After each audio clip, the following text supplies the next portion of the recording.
Hello friends, welcome to यज्ञ investment academy. Good morning. आज की ताज़ा खबर में आपका स्वागत है।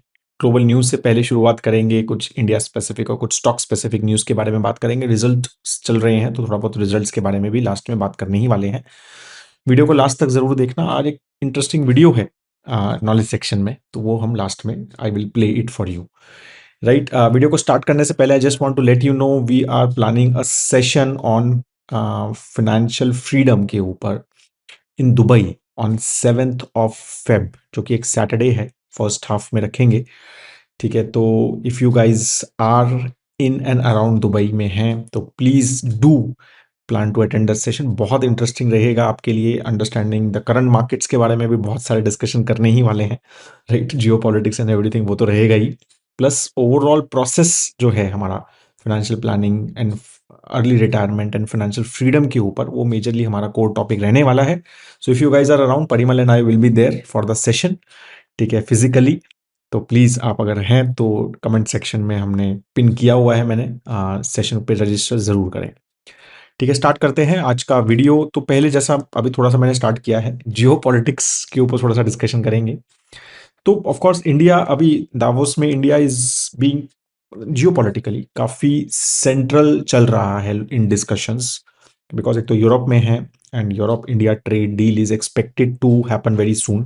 ट्यूसडे को एक्सपेक्टेशन है कि ट्रेड डील साइन हो जाएगी, ठीक है। मोस्टली यही एक्सपेक्टेशन चल रही है, ठीक है। तो लॉट ऑफ डिस्कशंस में जो specially from European leaders, German chancellor अभी जो इंडिया विजिट किया उनकी स्पीच में, फिनलैंड के प्राइम मिनिस्टर की स्पीच में, या फिर यूरोपियन कमीशन की जो हेड हैं, राइट, उनकी स्पीच में, तो लॉट ऑफ स्पीचेस में India references are coming a lot, right. Specially Greenland जो इशू चल रहा है बिटवीन यूरोप एंड यूएस, तो Europe is getting pushed towards India more, it seems, right. तो दे आर, मतलब जो क्लोजनेस है वो एक्सपेक्टेड है कि बढ़े।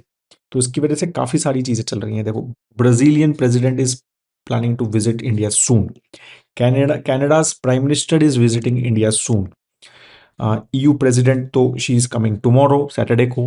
French president is expected to visit in February as well. So lot of high profile visits are happening in India. तो काफ़ी ज़्यादा ये सारी चीज़ें, मतलब India is now important geography from geopolitics perspective, मतलब एक नॉन अलाइनमेंट, या फिर जो किसी कैंप में नहीं है, वो जो चाइना कैंप में नहीं है और जो यूएस कैंप में नहीं है और मे बी एक रशियन कैंप में नहीं है, कह सकते हैं, राइट। वो सब they want to be in Indian camp, it seems, right. So that's how things are come completely, right. So lot of और अदर चीज़ें चल रही हैं, राइट। आपको पता ही होगा बोर्ड ऑफ पीस की बात, I am sure lot of you know, right.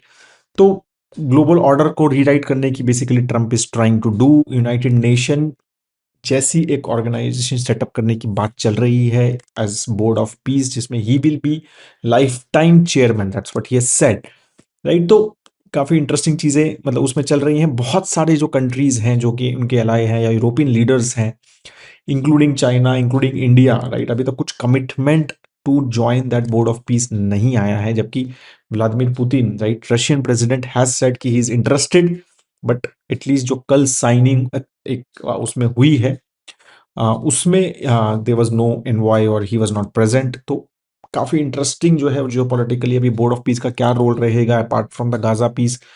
मतलब he is saying, Trump is saying that it will be much bigger than just Gaza. तो एक इंटरेस्टिंग सेटअप जो है यहाँ पर ये क्रिएट होने की कोशिश जो है फ्रॉम यूएस पर्सपेक्टिव से की जा रही है।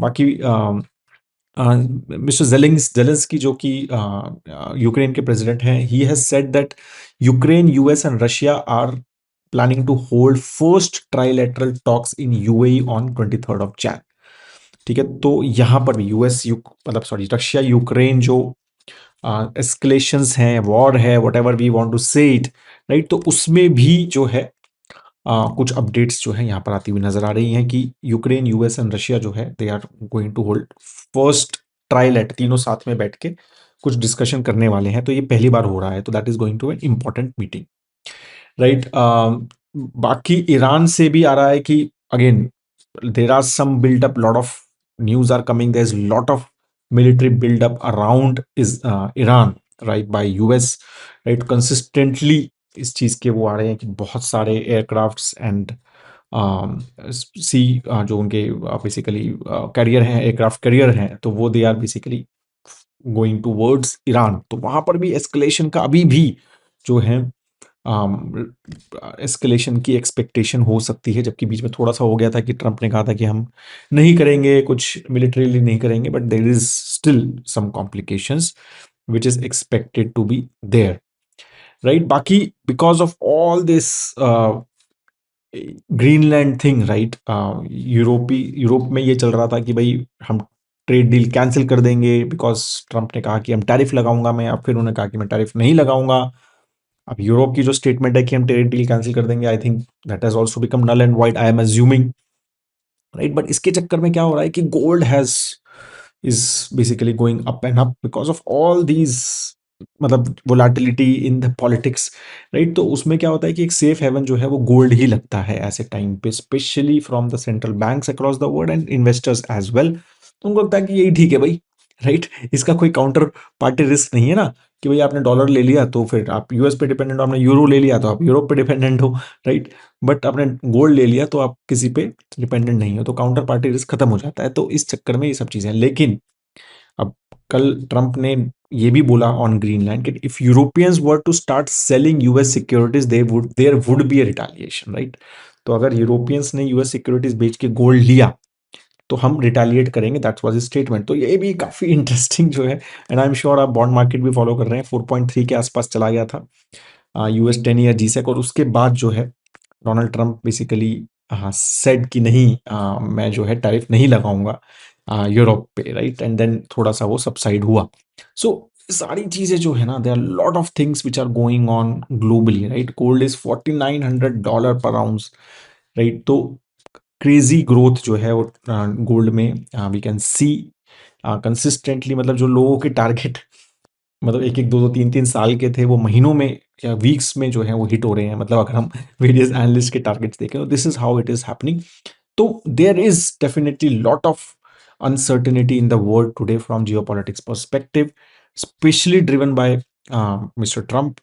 तो let's see how it goes and accordingly markets will react. और वो सारी चीजें जो हैं वो इंडियन मार्केट्स को भी राइट इम्पैक्ट करती ही हैं, राइट? इट्स नॉट जस्ट कि ग्लोबल मार्केट्स, हम ultimately we all are part of it. तो there will be stress in Indian markets because of all these things as well, right? तो वो चीज़ें वो वही चीज़ें हुई है, एंड आई एम श्योर आपने परिमल का वीडियो देखा होगा कल शाम को, राइट? ऑन बेसिकली इन्वेस्टर्स के लिए जो थोड़े से पैनिक हो गए थे परसों की, स्पेशली फॉल में, right? And I was Parimal and I were like in on phones multiple times, right? Lot of messages, WhatsApp, emails, right? Comments, ठीक है? तो ऑफ कोर्स एक होता ही है, right? For specially for investors जिन्होंने Covid के बाद इन्वेस्टमेंट स्टार्ट की है, दीज काइंड ऑफ करेक्शंस मतलब नहीं देखी है काफी सारे लोगों ने। तो इट इज एक्सपेक्टेड कि ये क्या हो रहा है, कैसा हो रहा है, specially with so many geopolitical negative news. तो आई एम श्योर आपने सबने वीडियो देखा है, कल देखना जरूर अगर आपने नहीं देखा है तो, कल परिमल का, राइट? तो just to calm the nerves, and definitely will talk more on it in the evening satsang as well, ठीक है? तो US markets have been up yesterday majorly because again this big deal वगैरह का, ग्रीनलैंड के ऊपर थोड़ा सा ऐसा लगा कि डोनाल्ड ट्रंप ने एक थोड़ा सा मतलब इजी बेटर लैंग्वेज में बात की, आई वुड से, राइट? कि अ, भाई कोई हम बाय फोर्स नहीं करेंगे ग्रीनलैंड को। फिर उन्होंने टैरिफ भी हटा दिए, मतलब जो लगाने की बात की थी यूरोप में कि हम नहीं लगाएंगे, राइट? एंड दे सेड कि he has a concept of deal for Greenland.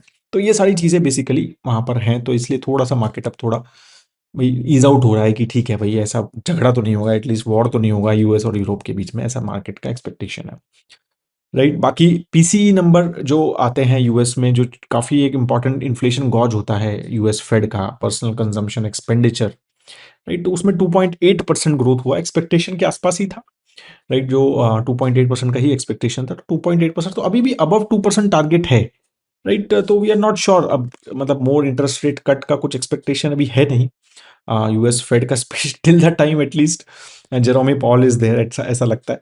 But let's see, right? But inflation भी थोड़ा एटलीस्ट उनकी एक्सपेक्टेशन से ज़्यादा आ रहा है, तो it is quite control, right? ऐसा कुछ इशू नहीं है। बाकी lot of numbers are coming positives, वहाँ की जो अनएम्प्लॉयमेंट रेट्स हैं, या फिर मतलब जो अलग अलग जो नंबर्स इस तरह के आ रहे हैं, या फिर expectation of GDP growth of last quarter, वो सब जो है it is little better than expectation और एट एक्सपेक्टेशन। तो numbers, at least macro numbers, economic numbers which would say जो यूएस के आ रहे हैं वो डिसेंटली गुड आ रहे हैं, राइट। तो दैट्स व्हाई वो market is holding up, right. और मतलब वो सब चक्कर नहीं हो रहा है कि भाई जो यूएस जो है वो मतलब नेगेटिव होगा क्या जीडीपी ग्रोथ रेट, या स्लो डाउन हो जाएगा क्या, तो वो सब US is still doing well, right. Overall ये सब काफी इंटरेस्टिंग है। अब कुछ इंडिया स्पेसिफिक बात करें तो इंडिया ईटी और पीडब्ल्यूसी की एक सर्वे हुई, उसमें एक्सपेक्टेड है कि भाई 6.5 से 7% FY 27 में जीडीपी ग्रोथ रेट एक्सपेक्टेड है, right. So that's what's the basically that's what they set. बाकी जो गीता गोपीनाथ हैं फ्रॉम आईएमएफ, उनका काफ़ी इंटरेस्टिंग, मैं I was looking at her speech और interview I would say, right. तो शी बहुत इंपॉर्टेंट चीज बोली उन्होंने कि pollution is a challenge in India and it's impact of economy far more consequential than impact of tariffs, right, tariffs impose so far, right. तो उन्होंने कहा कि भाई पोल्यूशन ज्यादा बड़ा प्रॉब्लम है टैरिफ से, और रीजन क्या बोले, बहुत अच्छी बात बोली, मतलब लॉन्ग टर्म थॉट प्रोसेस की भाई इकोनॉमिक ग्रोथ पे, राइट, इम्पैक्ट करता है, प्रोडक्टिविटी पे इम्पैक्ट करता है, हेल्थ ऑफ सिटीजन पे इम्पैक्ट करता है, और सिर्फ उस पे नहीं, राइट, आपका ओवरऑल एक जो मतलब फॉरेनर्स, मतलब फॉरेन इन्वेस्टमेंट्स पे, राइट, उनके अप्रोच पे भी और उनके थॉट प्रोसेस पे भी इम्पैक्ट करता है, राइट। तो that's what also she said कि भाई वो भी तो ये सोचेंगे ना कि ऐसी जगह इन्वेस्ट करें जहां पर मतलब हम रह सकें या फिर एम्प्लॉयज रह सकें या ठीक से चले चीजें, राइट। तो that was important, right, and I hope that government is listening to it, right। तो that is very very big factor, right। अगर ये pollution जिस तरह से बढ़ रहा है इंडिया में, right, so that is a big, I think, important factor।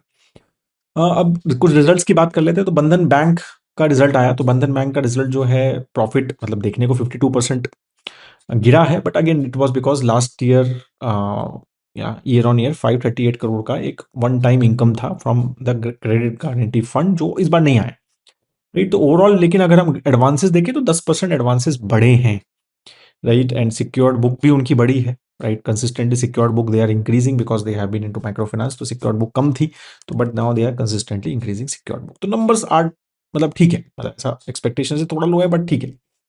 Emphasis का रिजल्ट था net profit, again right, majorly सबका यही चल रहा है कि वन टाइम काफ़ी सारे लोगों ने एक्सेप्शंस लिए हैं, majorly because of the new labour code, right. तो उसमें अगर आप आईटी कंपनीज देखेंगे या मोस्टली जो companies which are very labour intensive, उन सब ने one time exception negative impact लिया है on their balance sheet because of this new labour code, और वही चीज़ यहाँ पर भी, और उसकी वजह से ही जो है profit Q on Q decline हुआ है for emphasis as well. Cyient का भी रिजल्ट आया, वहां पर भी सेम रीजन की वजह से 91 करोड़ रुपीस का जो है ओवरऑल प्रॉफिट उन्होंने शो किया, right. And again because of one time provision of new labour code जो है उनका मेजरली रीजन रहा है for the company to degrow their profit. Adani energy का भी रिजल्ट आया, राइट। नेट प्रॉफिट जो है राइट अगेन डिक्लाइन हुआ है, right. And again it has been because of the last year उनका एक पॉजिटिव इम्पैक्ट था ऑलमोस्ट 185 करोड़ रुपीस का डिफर्ड टैक्स की वजह से, राइट, जो कि इस बार नहीं था, एंड दैट्स वाई जो है प्रॉफिट गिरता हुआ नजर आया है। बट अगर हम रेवेन्यू की बात करें तो 15% से रेवेन्यू बढ़ा है, right, overall. And smart metering की ऑर्डर बुक काफ़ी स्ट्रांग लग रही है, राइट। तो their biggest I think star सबसे बड़े प्लेयर हैं वो मतलब इंडिया में on smart meter installation, right. तो उसकी ऑलमोस्ट 2.46 करोड़ की जो है स्मार्ट मीटर्स की ऑर्डर बुक है उनके पास, और एक्सपेक्टेड है कि इंडिया में 10 करोड़ स्मार्ट मीटर्स लगेंगे, राइट। तो they are by far biggest, right. And overall transitional वगैरह की भी उनकी जो पाइपलाइन है वो काफ़ी बड़ी, काफ़ी स्ट्रांग है from transmission of the electricity perspective से भी। एपीएल अपोलो का भी रिजल्ट आया, right. Overall Q3 volumes have improved, net profit 43% बढ़ा है, रेवेन्यू 7% से बढ़े हैं, राइट। सेल्स वॉल्यूम जो है ऑलमोस्ट 11% से बढ़ा है, again it is already because of auto sector भी अगर हम देखें तो लास्ट क्वार्टर एक्सपेक्टेड अच्छा है, स्पेशली जीएसटी वगैरह की, और उसका इम्पैक्ट हमें basically not sorry APL Apollo is from a construction perspective, so that is also I think has volume जो है 11% से बढ़ा है और 7% क्यू ऑन क्यू भी बढ़ा है, right. So overall I think the numbers have been quite good from APL Apollo perspective। IndiGo का रिजल्ट एक्सपेक्टेड था खराब आएगा, right, because of what happened in December, we all know about it, I am sure. Right. तो exceptional item डाला है उन्होंने, 77% profit decline है, 549 करोड़ रुपए का प्रॉफिट बोला है उन्होंने, और almost almost 2500 crore rupees, sorry 1546 crore rupees का टोटल एक्सेप्शनल आइटम डाला है, जिसमें 969 करोड़ रुपीज का तो लेबर कोड की वजह से उन्होंने वन टाइम हिट लिया है, और 577 करोड़ रुपीज का उन्होंने दिसंबर फ्लाइट डिसरप्शंस की वजह से बेसिकली इम्पैक्ट लिया है। Right, so all this has led to huge impact on their profit. ठीक है, so that has been the major, अगर हम रिजल्ट्स की बात करें जो कल आए थे, and I just wanted to discuss that. Right, so overall this has been the summary of the day. As I said कि नॉलेज सेक्शन है मेरे पास आज, उसमें एक वीडियो है right from Sunil Bharti Mittal, who has been the like chairman of Bharti Airtel. Right, तो बहुत इंटरेस्टिंग, मतलब डावोस में उनका एक छोटा सा 6 मिनट का क्लिपिंग है। आई, well, if you want to leave you can leave, if you want to just listen to it just listen to it. So I am just going to play it and in the end of the video, ठीक है। तो I just want to say thank you so much for your time दोस्तों। अगर आपको video अच्छा लगे तो like ज़रूर कीजिए, राइट, और if you have any comment or anything else to mention to do write in the comment section, right. और मैं जो है अब वीडियो आपको लास्ट में प्ले कर देता हूँ, and then I will take your leave after this. Thank you so much, have a great Friday है। रात को सत्संग में हम मिलने ही वाले हैं। No, in the end, you have to make yourself stronger to get the best deal. I mean, we have seen how China was not pushed back by the US the way they wanted to, and they quickly backed off. We have to make ourselves big. I think one great advantage that we have is we are a market for everybody in the world. It's 1.5 billion consuming, hungry, young Indians taking more products, more services every day. It's also producing for the world now. It will have a tremendous amount of leverage with many other parts of the world to have the right deals. 83% approximately of the world trade moves away from the US between everybody else. I don't think so it'll ever come to that you will not trade with the US. But if it becomes completely untenable in terms of tariffs and all that, the world will react. And they will find ways, as rightly pointed out in other markets, other places. What India really needs to do is scale. Scale its technologies, scale its production, get to a point where they have consumer surpluses so they can sell to the world like China. That will take some time. The good news is that India recognized very earlier on that this is time consuming and capital intensive. You have to build more roads, more ports, more airports, more railways. This would have taken 10, 15, 20 years and hundreds of billions of dollars. How did India mitigate this? They quickly recognize, I would say, credit to the government and the Prime Minister, get a digital highway in place of world order, the best. Provide enough energy to fire it, because there's no point having a digital highway with no energy. These two things were taken on a priority, very high priority. And on that you dropped a digital stack to connect everybody, for banking, for health services, for everything else. This has provided us cushion to wait for the hard infrastructure that is being built up in the manufacturing, in the real hard infrastructure. And you can see year after year after year, India is getting stronger. My own belief is eventually India will get a fair deal, even from the US. I remain confident. Okay. Well, I think India is generally in a great spot. You already heard that it's a matter of numbers, mathematics. We will get there to be number 3. And if I put a spiritual metaphor around it, I would say it's written in the stars. The question is $6-7 trillion for 1.5 or 1.6 billion people doesn't stack up. So we will get to number 3, but we need to get to $25-30 trillion. And we can quibble about the year in which we'll get there, but we have to get there and we will get there. What do we need? My tribe, the business community, needs an enabling environment, need a committed government, needs stable situation in the country.